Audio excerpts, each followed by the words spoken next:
I Am Charlotte Simmons by Tom Wolfe, book review. So first, a little bit of background if you're not familiar with this book, because it's been a few years now since it came out. This is Tom Wolfe writing about the experience at a kind of a large state public university. Wolfe, this book came out in 2005. Tom Wolfe was an old man at the time he wrote it, so he was kind of very far removed kind of in years from the generation he was writing about. But he spent a lot of time on universities kind of trying to research the way, the kids are nowadays. And then this book is a result of it. Now, this is a long book. It's 771 pages, and in my copy, the print was small. So it would probably be larger than that with normal print. And yet, the main plot is very simple. And it's probably something you've seen before in numerous teen movies. I'm going to spoil it here, so spoiler warning. But the main plot is a nervous, insecure teenage girl gets attention from lots of different guys. At first, she falls for the really popular, good-looking character, only to discover what a jerk he really is. She briefly rebounds off another character who is sensitive but not quite a good fit for her. And then she ends up with a really strong but caring guy who it turns out had been there all along for her, but she just never noticed him. So that's the main plot. There are several subplots weaving their way through the story. There's Hoyt Thorpe, the frat boy whose fight with the bodyguard for the governor of California, he gets in a fight with the governor of California's bodyguard, makes him into a campus legend. There's Jojo Johansson, the basketball player who's enjoying his godlike celebrity status while also struggling to keep his starting position, and he gets caught in a plagiarizing scandal. And there's Adam Gillen, a nerdy intellectual convinced he is Destiny's Child, who wants to lose his virginity, seeks to write a newspaper story about Hoyt's fight with the bodyguard, and is also caught up in the plagiarizing scandal. So when you add in all those subplots, you kind of get a lot closer to understanding why this book is so long. But neither the main plot nor the subplots are really the point of the book. The point is that Tom Wolfe is a social commentator, and he's writing about life in the modern American university. As such, much of the book is just hanging out with the characters and observing the various social aspects of college life. Each subplot has its own set of supporting characters. So for example, the subplot about Hoyt Thorpe, the frat boy, has its own subset of supporting characters from the frat house. And we get to hang out in the fraternity house with these characters and observe how they interact with each other. We get to hang out with the basketball team and observe the various rivalries in the basketball team. And we get to kind of know all the young intellectuals who are running the school newspaper.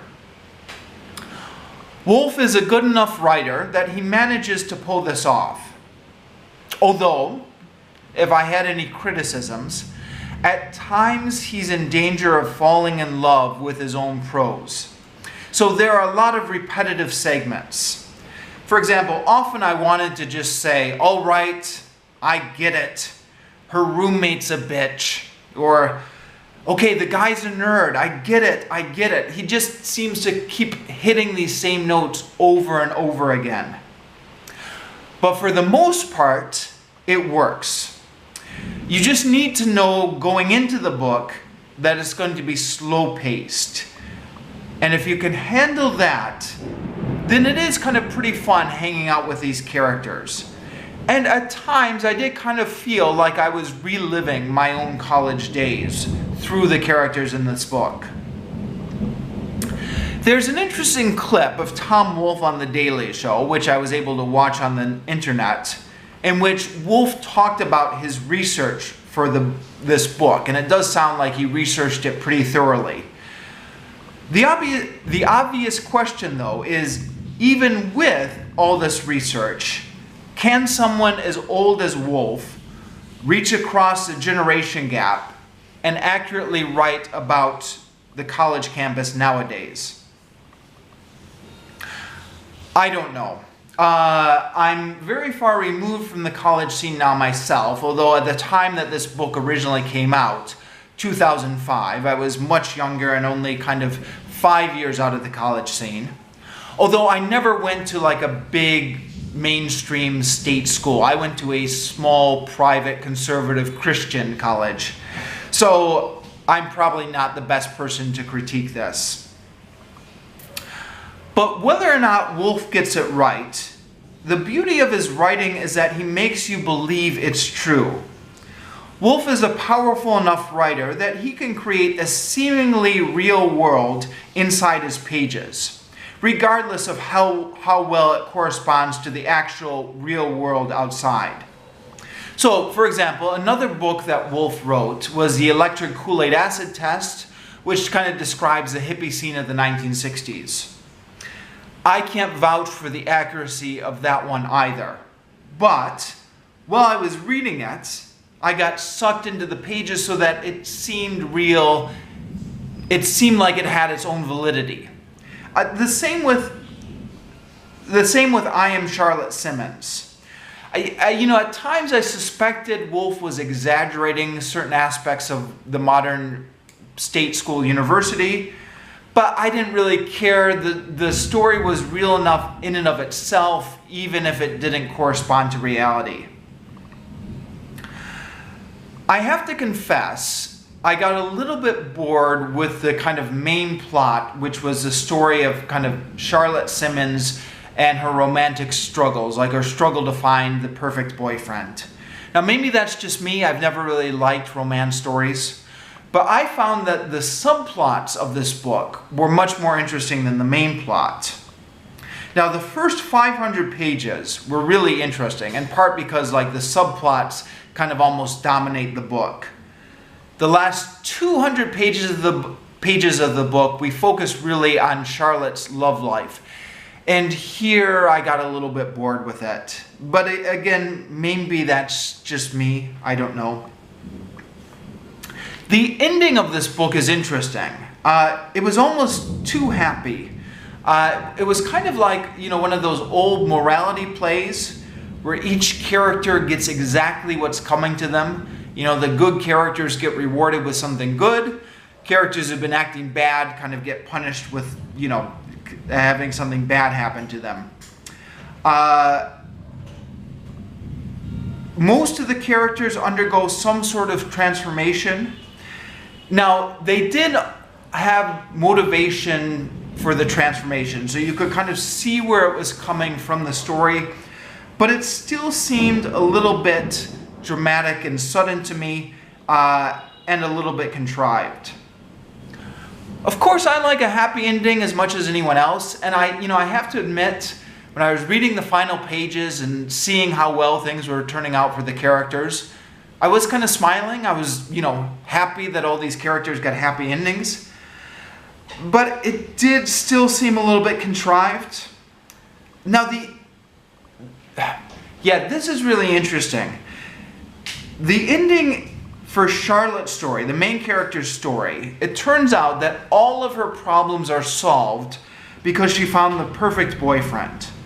And I really didn't know what to make of that. Like, on the face of it, it seems just like kind of a really outdated, almost sexist ending. But I'm not entirely sure we're supposed to be taking it seriously. It did almost seem like it was kind of like a satire of itself.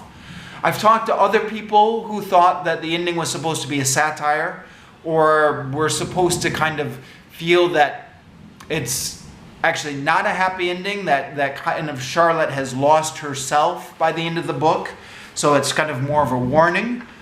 I don't know. So the narration of the book. The narration is written in the third person subjective. So it's written in the third person, but it's kind of closely tied to Charlotte's own point of view. Now, Wolfe is an old man, and he's kind of writing about what goes in the head of an 18-year-old girl. I have this theory, and it's just kind of a pet theory of mine. I have this theory that men are really bad at imagining what goes on in the heads of women, whereas a women writer can kind of imagine what men are thinking better. I don't know. Maybe that's a sexist theory, but that's my theory. I'd be interested in knowing the perspective of a woman, how accurately Wolfe is able to imagine what goes on in the head of an 18-year-old girl. I suppose as a man myself, I'm in no position to critique this any more than Wolfe is.